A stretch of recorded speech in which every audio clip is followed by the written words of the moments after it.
looks amazing, in fact. But unfortunately, that just wasn't the case last time round. Got caught out, got picked up, and lost his team very crucial moments. A lot of respect being paid in this second draft. JDG still going to be on the blue side after losing that game number 1. They're going to ban away Shanks' Yone first and foremost. I think it's a big shout out there. The Aurora and the Azir all focused towards that mid lane matchup.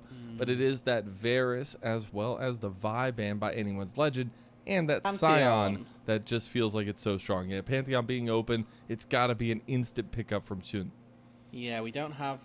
we could probably see Trundle traded by Tarzan, or, if Xun fancies the Trundle over the Pantheon. It's not something that we've seen too frequently, but could be the answer. But yeah, Pantheon gets taken here by JDG nice and early. Xun, one of the players who I've actually seen get to pilot the Pantheon and typically look pretty good on it. Expect this trade to come through. We know that these are the two most premier prized junglers for the time being. And this does give different playstyles as well. Pantheon gives you that slight opportunity to play those side lanes, to give Xiaoxu or to give Scout something a little bit more free reign in that side lane. Thinking of things like Ryze in the mid lane could maybe start to come through as something that has that side lane control and that can also benefit from having a Pantheon in his game. And there you go. As soon as sort of AL recognize that, their heads are screwed on straight, and they can maybe think to take it away. Yeah, just trying to find a lot of mobility out of that mid lane to be able to move around, be able to have influence, and be able to pair up with Tarzan when the inevitable Xun gank come through or the Grand Starfalls really come to bear. It might just end up being another comfort for Shanks. It's going to be his Annie, so you have that extra CC layering coming in. Yeah, now we're looking at whether or not they can really pilot a ton of damage through the rest of their roles. Annie and Trundle aren't your big ticket hyper carry style champions, so looking to see what it is that AL are going to give to Hope or maybe to Flandre for the rest of their damage profile. Early here, JDG do take the Corki, so opting out of a matchup in that mid lane, and looking noticeably, Victor is still open. That's typically one of the answers to the Annie. A lot of a longer range mid laner that can try and punish her earlier on, but Scout not feeling comfortable enough to take that early doors, and instead JDG elects to find a bot lane early on. I do appreciate this combo from Peyz and Wink though, and giving Wink this kind of forward momentum for himself to try to take that away from AL a little bit, but also just so much kind of go jump on people and take them down potential for JDG. Maybe a little bit of that now for anyone's legend as we get the Kaisa locked in for Hope.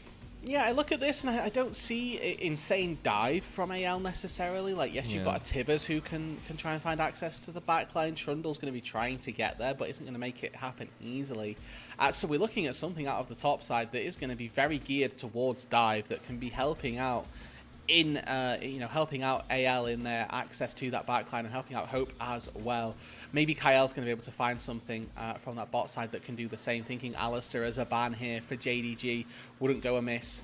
Maybe that Rel as well, who we've already seen taken away by JDG even, is a pretty good answer. I do love some of this mid lane bans coming through in the second phase from AL, giving JDG a little bit of their own medicine from that first phase. But the Silas also would be a massive factor here. It's going to be the Alistar ban by JDG, though, so focusing that support pool. They could also put the Corki into the mid lane. It does then limit their options for the AP. Maybe could put Peyz on an AP mage down on the bot side, but again, I think that limits their capability and limits what Peyz can do for the team more than anything. Haven't been overwhelmed by Corki's performance as far as bot laners go, I will be honest, so not against the idea that JDG might look elsewhere for it.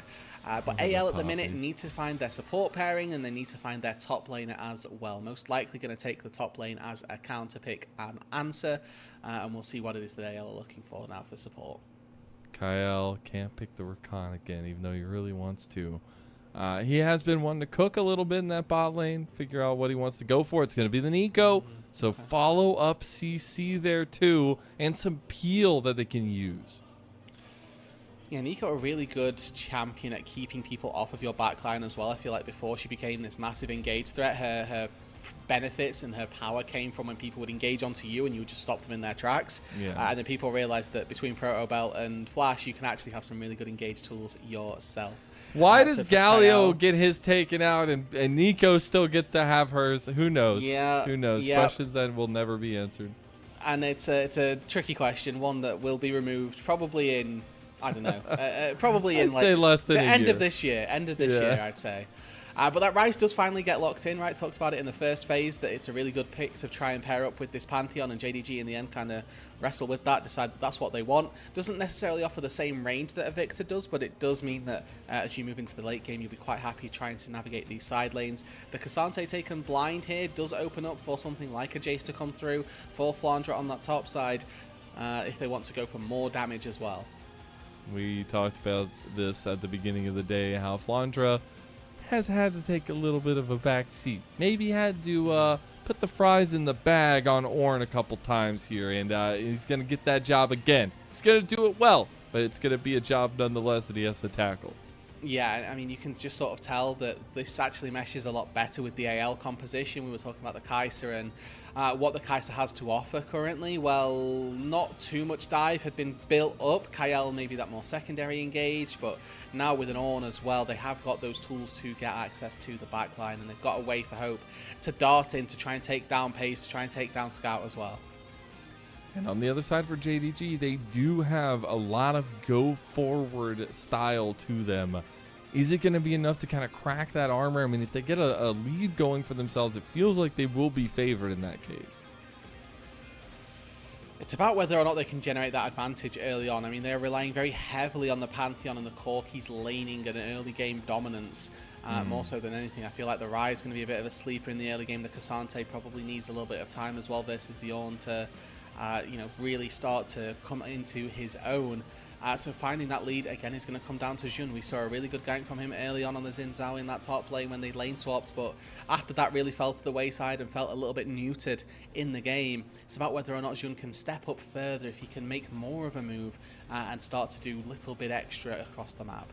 And to see some of that team play come through. Gotta look like they've played as 5 before together. And memes aside, Yeah. I mean, they obviously have. And we'll see exactly how they can bounce back into this one. AL have always gone to 3 so far in split number 3.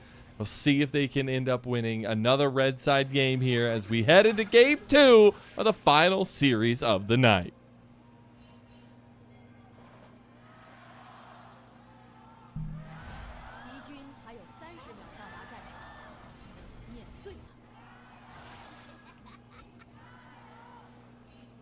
They're giving it their all there. I like it. Yeah. Another level 1 coming through. Alright, not bad. As both Not teams get a little bit of bad. Gyos and their trade of those brushes, or a trade of wards in those brushes. So both the bot lane is going to be at least a little bit familiar with what it is that either one is going to look to achieve in the early stages. Again, reminder that we expect to see a really big advantage for AL in the bot lane early on, just because this Nico with the Comet is going to look to try and harass, try to poke out both Peyz and Wink. Should make those engage opportunities for the bot lane of JDG quite difficult. Looks like both junglers going to be starting up on top side. I like this move from the bot lane 2v2. Just see who can get that advantage going for themselves. And just as a little peek through to the future, who do you feel like wins in the ultimate scaling combat? In the ultimate moment, 35 minutes in. I'm leaning on JDG a little bit. I can never count out a Kai'Sa. I'm gonna be honest. Yeah, you're right. You're right. That's my other side of this, is that if we see Hope go this, AP poke Kai'Sa, like it's just so difficult to ever get in range of a Kai'Sa, and by the time that you do, she's normally landed 2 Ws on you, and you're already like super chunked and probably lose anyway. It's really tricky though, and it is a close one. Ryze and Corki don't scale badly; they are just short range. Yeah. That's going to be something they have to contend with as well. A little bit of vision game being played here. JDG will know the path from Tarzan, will know the timing at least. But with these paths going down towards bot lane, we know that's exactly where the focus is going to be, because you can really springboard off of that into a lot of things. The thing we loved about AL in that game 1 was the jungle constriction they put on JDG in terms of neutral objectives. Tarzan has always been really good at that, mainly linking up with Kael to potentially make some of those things happen. I do think that's going to be a little bit muted in this game just because Kael wants to really punish through this early game, use the power of the Nico with Comet to keep JDG at bay, and honestly one of the real weaknesses of Kai'Sa is her ability to lane. So if you can use a really strong support to navigate those weaker portions of Kai'Sa's game, then that's a really big benefit to AL and will give Hope the ingress to the game that he needs to be a powerful threat. This jungle matchup going to be pivotal as ever, but also still going to go back to mentioning one of my favorites that we've had in kind of the new age of the LPL, both guys. He's finding some cerebral ways to think about things. Tarzan typically going for some unique paths, trying to find the way into the jungle matchup itself. As we see them come to a head, it's all over the Scuttle Crab. And we'll see who ends up taking it first. Tarzan going to use that frozen ground. He has so much extra damage here, but Shun trying to line things up here. Tarzan getting a little bit low. He wants to be able to flash over that wall. Shanks has the first move, and they will not have Scout. He's going to be able to TP back, but both mid laners are going to reset off that. The flash plays coming through, potentially coming in here, as Wink can go for it. Hope tries to get over the wall. Peyz ends up falling with the Valkyrie, but won't be able to follow damage through. So some of the spells burned, and they still want their Scouts coming in to push the wave. AL, they need to rescue this here. You can see Shanks dropping waves mid to get here in time, but he's going to be too late. Oh, it's too late. Hope is going to be left. No, the CC. Kael, you absolute monster. They aren't able to get Peyz, though, in the end. They might be able to chase, though. They do want it. Shanks can't find the angle there. And that's first blood for JDG. And that there is the pinnacle, really, of what we were hoping for from JDG and what we've seen from Jun almost. This unwillingness to accept defeat there, where he just says, I'm actually going to keep going, and you know, if you join me then great, but we are looking for this dive, and we actually got to see a little bit of the team joining up there as Flandre. Double flash play in the top side. Flandre wanted that solo, had the brittle proc there, but can't find Xiaoxu. Very close one though. Looking at the way that these two top laners are scuffling it out, Cassante typically a very good answer to the Ornn in the laning phase in particular, but you know, we're getting to see Flandre there run a little bit of that top matchup, forcing the flash early on, even though it is traded. Small advantages being picked up by Flandre, and that gold lead in the top lane as well, dead even. We were highlighting Xiaoxu for his ability in this season to really step into group ascend after having been a Nirvana top laner for split number 2. His ability to sort of meld in quite well to this first split and to this top tier has been pretty good. Yeah, it's nice to see some of the talent from RNG be spread across the league here when things not going so well for them, and trying to get a little bit of that out into other teams, and now thinking about how that impact's going to be here. I mean, the Cassante is going to have a lot of impact in these fights, and especially kind of weeding out that front line, being able to kind of be that buffer for the squad. But we've had objectives up on the table for a little bit here, Roodood, and no focus on it just yet. It's an Infernal Dragon first up for the Dragon stacking, and in about 1:40, it's the first grub spawn. In a minute, it's JDG with that early pressure, the early team making the move down there, and I think that with this swap coming through, Shanks being on the top side probably stops AL from wanting to take this fight, and that means that that's just all it's going to be. Keeping the powerful pieces of the game on the top side of the map means that AL aren't going to have an opportunity to contest this Drake. And this is how AL played game number... Oh my goodness. That got way too close for comfort. This is how AL played game number 1. You got to remember, they were very reserved. They kind of let JDG be rambunctious and then found the moment to strike. Now the compositions were a little bit different, but I'd say that might be the approach that AL are using here. I don't know if they want to necessarily give over all the grubs, though. No, I would like to see some semblance of a contest. I think that you have really good ultimate spikes with the Ornn, with the Annie as well. So we're hoping to see that they can use Kael level 6 as well if he can get to that marker just in time. You can already see he's got a decent experience lead over Wink, who is level 4, but the Nico level 6 is a massive tool if you can use it. Think back to you know, 2024, where we were talking about supports taking minion experience from mid lane to ding level 6 in time. It's that same sort of thing for Kael this time round, where he wants to get level 6 before these grubs spawn, so that he can have the power in that team fight. But even Hope, not really at that timer just yet, so he's going to struggle to get a Nico ulti in this fight. And that's honestly a big difference maker in how the approach to the fight can work in these kinds of situations. But that level 6 mark going to be important for both sides of the battle here as we approach this grub fight. Might just be Grubageddon for this game, maybe this series. Yeah, with that early move, as you'd mentioned, Xiaoxu no teleport, so that is just going to... It's probably just going to be AL taking it, as you'd highlighted. So with that, it's a funneling of gold onto the top laner for JDG, and again, something that we saw from JDG in Game 1. It didn't really pan out for them. Right, the Gwen didn't have that massive impact, wasn't able to have that big team fight that we so know for Needleworks to be able to pop off. And maybe this time round, giving gold to Xiaoxu, they'll look for something a little bit more in that side lane and try to really use the Cassante as a tool to take out Hope. Oh, they really wanted Shanks. Shanks just baited them out. They really want him. Coming too. They are using everything. He has flash, but he can't get out. The CC chain is too much, and Shun will get the kill again. Yeah, 2 flashes and 3 ultimates expended there, so they are committing a heavy amount to that top side, meanwhile leaving this mid lane completely open. Remember, Trundle plus Grubs is a lethal duo, so Hope and Kael in tandem have already taken down 2 of these. Oh no. Yeah, he's got flash, so he gets out to safety, but doesn't really protect anything. Still going to lose out on a 3rd plate in that mid lane.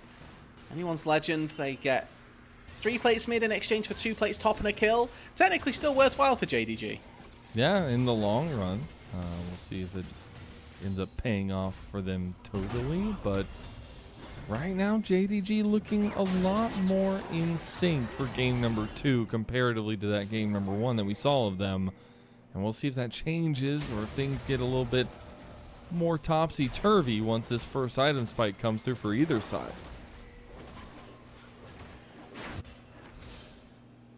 It is going to be that dragon 90 seconds time, which those first item spikes are particularly important at, I love the thorn mail. And it's a really early one. It's been picked up and it's giving a lot of armor. I'll give it. But what's the love of thorn mail here? I don't know. I appreciate the fact that he's able to just kind of stand in fights and deal some heal cut back as well. I know he's taking it a little bit more for Peyz and things along those lines later.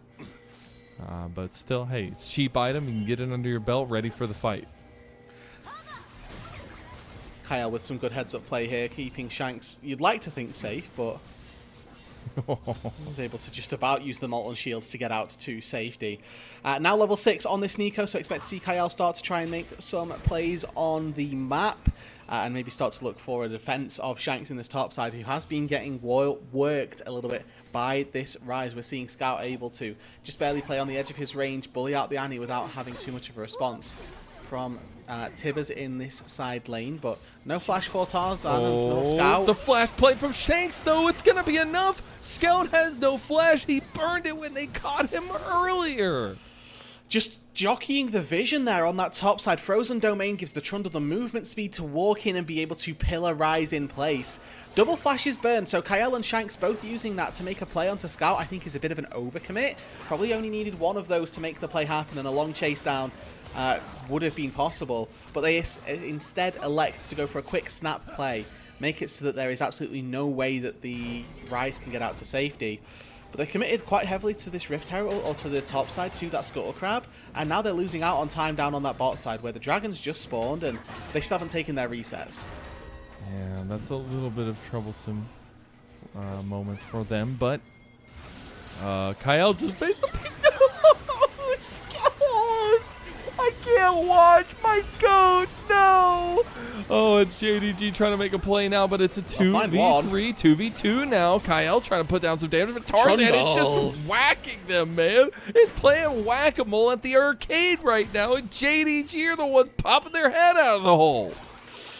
So it's a 2-for-1 on that top side. It's another win for AL. It's the power of this Trundle really coming to bear. The Subjugate giving him so many stats and making sure that he's able to stand tall in that skirmish. Finds 2 for the price of 1. And it's Scout once again just on side lane, losing out. And it's so funny. Not funny, maybe isn't the right word for it, but on LNG, when he's coming to the end of the time he spent over there, it was literally boom or bust. If he was winning the game, if he was active, if he was being proactive with his picks, he was always able to kind of single-handedly carry the team. But when things weren't going well, he would be sent off to side lane, and sometimes that wouldn't work out for him. And here he's been punished twice in a row trying to do that. It's about that recognition, knowing that actually that's where they punish Scout. But now Tarzan, the one under fire. Still has flash, can get over the death wall there, as I like to call it. But now Flandre has shown up, still has the ultimate. They can pull the trigger here. They're going to go for it. Hope waiting to go in as well. Hope trying to find it. Void Seeker in. Double knock up, triple knock up as well. Now Shun on the wrong side of the fight. He has to be careful because the rest of the team from AL is going to chase him down. Dragon's going to go through. He's locked down. He can't. With flash and everything there, he goes down. Dragon goes to anyone's legend as well. And that's 2 carries from JDG that just sit, look at their F key and think, nah, I'm good, pal, I'll just die. JDG lose out on 2 people. They don't fight for the Dragon. They can't fight because they get CC'd and taken down. And, this is really quite fundamental stuff. Flashing the critical cooldowns, you would think, would be something that they can do. But AL are quite happy to just fire those straight line skill shots, land them and take them down quite easily. Flandre with a double knock up from the Ornn. We're getting to see Jun also just getting bullied around in the pit. And yes, they're able to bully Tarzan a little bit. They take a chunk onto him, but look at the power here. He flashed! Oh my god, and he lived? That's crazy! Now look at Peyz, flash ready this whole time. Yeah. So much time. You're in the face of 4 people. Why aren't you flashing? This one is the one I'm question mark. That one for sure. He could have flashed this whole time. Yeah. Okay. Nope. You're right. We have also been spells for a reason. I'm trying to defend them. Oh, that feels real bad. That feels real bad. Anyways, JDG back on the map. I mean, it's only about a 2,000 gold deficit. They're still going to try to be proactive themselves and make this play around this Rift Herald now too, but AL are here. Okay, and we'll see. Maybe this is why they saved their summoner spells, Mazel, for the big fight around the Herald that AL can't possibly win with all of these summoners. This is a weird position, but Wink just goes for the play. They get the double CC, the Pop Blossom over top. Hope comes in with the Killer Instinct. You got to watch Hope. He's on Scout trying to get the fight in. All out comes in. Xiaoxu gets Shanks beautifully out of the fight now too. Now AL have to flash away from the advance of JDG. Yeah, Shattering Strike gets dodged by Hope's flash there, and it's a win for JDG. Engaged by Wink really sets them up nicely. It's a 2-for-1 in the long run, and Xiaoxu with a very good escape, using a taxi of Shanks to turn the play back around and instead make them win out on that fight. Hope has no ult. He still has barrier here if Peyz wants to try and look for a fight. And as far as Kai'Sa items go, we are on a pretty weak point. Yes, he's got the Q evolve, but no attack speed to speak of just yet. The little bits that come from Kraken aren't going to be enough for him to be able to take this fight. As we get another look at this skirmish, Wink spots Tarzan, and they know that they don't want to give a 50-50. They go straight in for him. With a double stun there as well, doesn't look bad at all. It's a great disengage Pop Blossom from Kael, like we talked about in the draft. It can do a lot of work to try and keep people safe. But Xiaoxu here, just barely able to keep himself alive with a ulti over the wall, and despite all of that, it's AL that start up the next attempt on the Herald. Shanks, unfortunately, took the Underground Express straight to his death, chauffeured by Xiaoxu. And that's something you got to be careful of in these moments, especially how important Shanks is going to be to the lockdown characteristics of AL. As now we look back on the map state of things, Scout's going to get a side lane turret, so he'll be back to his shenanigans. But it's going to be a full press in mid lane and moving over with the Rift Herald towards top to get a double crash. It's not going to be able to. It's way too tight. Yeah, we don't have those angles, unfortunately. Maybe if he'd have gone, I don't know. I don't know how the top lane Rift Herald driving works as JDG fishing. Unfortunately, they didn't dangle the bait wide enough, and I think that this positioning is a little bit spooky as we see Jun behind Peyz, not the position you'd normally like. Oh, Barb did connect, but they can't follow through on it. Both teams really just not super confident in where they can enter and how they can enter here. Tarzan just wants to pull the trigger. AL are bloodthirsty.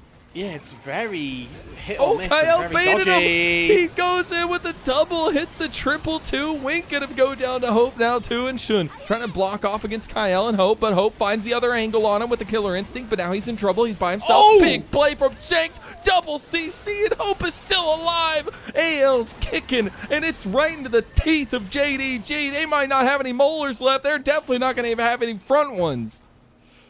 A massive flash from Shanks saves that team fight. It looked for all the world like Peyz was going to be able to pop off and go crazy. Not the case though. Shanks immediately flash stuns, catches Peyz out, and it then gives just enough damage for Hope to be able to win that 1v1 between the marksmen in the back half of this fight. Wink dodging massively here, missing out on that shattering strike.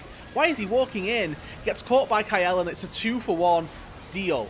They catch out Wink, they catch out Jun as well, but then Peyz here, free hitting this whole time. You're thinking he's getting good damage onto Hope actually. What could change this? Well, it's a flash W from the Annie. The disintegrate follows through as well, and had that not came through, Hope probably loses out on that side fight. Kael probably dies to him as well, and then the rest of this looks completely different. Just some of these decisions, man, it brings me back to what made this team so lethal. Hope is playing with the inch of his life there, and he's able to, he uses the killer instinct to get away from Xiaoxu's entrance where he was coming out of the fight. I mean, those little decisions mean so much, and now JDG, their heads are on a swivel. They've been spinny, and they have no hope in these fights right now. Oh, they're gonna catch Kael too, maybe? For all the criticisms that I gave AL in game number 1 and saying, yeah, we've seen this before. Oh, this time round, game 2 looks pretty good. Scout spotted out on this side lane. Tarzan, Kael swarming. As soon as they see him, they pounce. And Hope finds another kill. He'll go to 4-1 and 5 on the Kaisa. And that'll be the outside turret also going to AL. They have ballooned this lead, Rude. We talked a little bit about who do we favor as this game gets later. Well, currently, if I see a Kaisa with 4 kills, 5 assists, and her 2-item spike completed, that's who I'm going to favor, especially when we look across. A 2.1 thousand gold lead over his counterpart. Hope continues to deliver for AL and continues to be one of these lifeblood pieces. Coming into this season, I don't think that was the expectation. This bot lane trio of Shanks, Hope, and Kael had been together for a little bit. They brought in Tarzan and Flandre to rejuvenate the roster, and we thought that they were going to be the pieces that became the most consistent. And credit to Tarzan for being able to step into that role and do exactly that. But I think that Hope has really delivered consistently in that facet too. And these last 2 series, it has been the Hope show. And you have to remember, I mean, we talked about it already. He made his big break on JDG in that 2022 roster. He got relegated to go to Team WE after that. He was there for over a year. And that was the team that had that crazy undefeated streak before they went to Asia Games and then fell apart. And then since then, over this last year, almost 2 years now, him and Shanks coming over, being the core pieces that this team was built around, and now paying off in spades, Rude. Yeah, it's really working out well for them, and if they can contest this Atacon and keep it for themselves, it puts this series in a very good spot. They do back away. The tanking of the Atacon, notoriously a tricky feat. And JDG able to force them off. They've still got Flandre's ulti. They've still got everything available to them. I think they're waiting on Shanks' flash probably as the main source of, I'd say engage, but mainly just the thing that they're waiting for the most. Everybody backs off, everybody takes their time. We've got 2 minutes on another dragon, and I expect to see AL make sure that they've got good purchase on that. With 2-1 on those already, would be a shame to see them lose out on that stacking. And I know we were extremely critical of this AL team, but I think in some ways you can give them a breath and you can't. You can talk about the MSI hangover, but you can also talk about needing some of that consistency. And I think we were so down on some of the performances because they looked honestly awful in a lot of those. And to see them start to bubble back to the surface. I mean, I'm not ready to say AL's back just yet, but these kinds of consistent performances are what you need to see from a top-level team, a team that received their first ever championship as an organization just last split. in the LPL. Now AL going to force the memo, force the pressure, get this Atacon going, but it's going to be the pull onto the bot side of the fight. I think Flandre didn't really want to do that. The Atacon just buying time at least with the ult here for him. And he will end up getting that out with the rest of the team. So the permanent buff goes over, and all it costs is Flandre's ulti. It's just making sure that the Pantheon can't get in. If there's a flash and a steal, the game becomes a lot harder, or necessarily the fights are a little bit trickier. Flandre here just using his ulti as disengage, knowing actually we don't want to fight after this. We're just going to take the Drake or take the Atacon and be happy with that. Means they won't have called the Forge God for this dragon that's spawning 45 seconds before that comes up. But with the lead that they've got, with Shanks now having flash again, Kael having flash as well, maybe that doesn't need to be the case. Maybe they can just take the fight without the Ornn ulti. Yeah, honestly, really what they need is Kael to play with the minds of JDG or just find a big, at least Tibber stun play with Shanks. We'll have the flash available for it too. Dragon coming up now would be Soul Point on a Cloud Soul for AL. What's actually been really big is these mages coming to work for AL. 11 out of 12 kill participation for Shanks. Kael as well, 12 out of 12, doing really well. But JDG looking for a death brush, gets spotted. Whoa, all right. They know that Kael there we can go! find it. A three-man pop blossom into the double Tibber CC, and Hope goes to the backline. Hope finding the backside with the killer instinct and melts down two into parts. JDG being ripped from their very lives in front of our eyes. Yeah, Xiaoxu finds one on the backside. He's able to take down the support, but it does not matter. Shanks the next one on the chopping block. Xiaoxu! He does end up finding a little bit here. Doesn't have enough, though, and Shanks puts him down with the Flame Blast, and the ulti came back up. It's in time, and the Killer Instinct is not up, but the Void Seeker helps, and Peyz gets chomped down by Tarzan. As Scout got caught up there by the knockup, probably thankful that his AD carry has to give his life for this. And that's the power that this AL composition has. The re-engage, the Ornn ulti wasn't available for the initial fight, but just there and then he's able to find one extra on the backside of this. I will just say quick credit to Xiaoxu for being able to look competitive in this fight, where the rest of his team kind of floundering around. Maybe the free access to the backline helped a little bit there, but it's anyone's legend coming out on top once again, and JDG looking for, again, a little bit of a desperation play. Kael sort of spotted this earlier on, and with a massive flash knock-up triple on the Pot Blossom, Junzi's going the wrong way. Wink does a good effort at trying to disengage, but the second Hope gets into that backline. It's already curtains. Dude, he does so much damage once those plasma stacks come up. And again, like you said, Xiaoxu looking serviceable in these moments, but Hope just skirting the edge. Shanks was the ended up play from Xiaoxu, but he's able to get away. Yeah, and dodge Q there, dodge Q there. Yeah, able to get the CC back up. He had the stun back up. The fact that Flandre's ult comes back up at the end there, just you know, comedic in a lot of ways. There's some pings coming down because they've already started up the Baron for AL. Yeah, I mean, two man of Trundle Kaiser can do this. It's about JDG trying to make their way in if they want to. Oh, the instant Tibbers into it. Shanks doesn't really have much. He's about to have his CC back up. Hope just goes in. Kael goes for the double. Does end up getting Hope that kill, and now they can just front to back this one all day. Xiaoxu looks nothing like that last fight, and now the ulti from Flandre. His tank duties have been served well. The pillar stops Scout from going anywhere, and that's a full total ace, and a clean one at that for anyone's legend. They didn't even need the Baron to break open the base, Mazel. They might not need it to end this series. Anyone's legend. 5-0. Clean ace at 26 minutes. That's almost the fastest game in the split. The shortest game was 26-12 with Ultra Prime and TT. It's a little bit off of that, about a minute, but it's a potential return to form for anyone's legend. Welcome back to the LPL, baby. 2-2 now, evened up.